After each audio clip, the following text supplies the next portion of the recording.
Alors, comme je vous disais, donc, la Russie affirme que son Grand Prix de F1 n'est pas annulé. Bon, faut arrêter de forcer, les gars, votre Grand Prix n'aura pas lieu, hein, si Vladimir continue ses conneries, hein. Et il va les continuer, je pense. Le mot annulation n'a donc pas été officiellement utilisé par le sport, ce qui laisse la porte ouverte donc à diverses interprétations. Il n'en fallait pas plus pour que les autorités russes en profitent et se joignent aux promoteurs de la course de Sochi pour insister sur le fait que le Grand Prix de Russie de septembre n'a pas été officiellement annulé. Un porte-parole du promoteur de la course, Rosgonski, annonçant que les billets ne seront pas encore remboursés, affirmait que selon le communiqué, la FIA a décidé de suspendre les préparatifs de la course en Russie en raison des circonstances actuelles.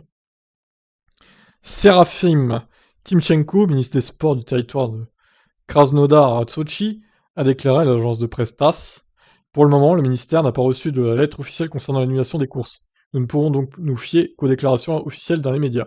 Espérons que la situation changera d'ici septembre et que nous pourrons nous immerger dans le monde de la Formule 1 comme d'habitude.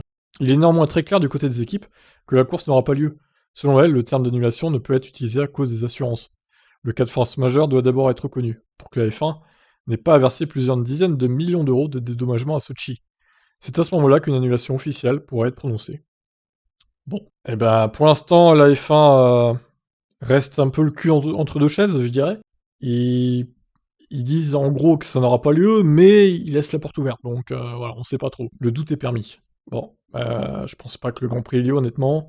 À moins que Vladimir s'excuse de toutes les conneries qu'il a faites et qu'il arrête tout de suite ses bêtises. Je vois mal comment la Russie pourrait être, de 1, débannie de la Coupe du Monde de foot, de 2, que le Grand Prix ait lieu, et de 3, sûrement que les pilotes russes, comme Schwarzman et Mazepin du coup, ne pourront pas participer à la saison de Formule 1.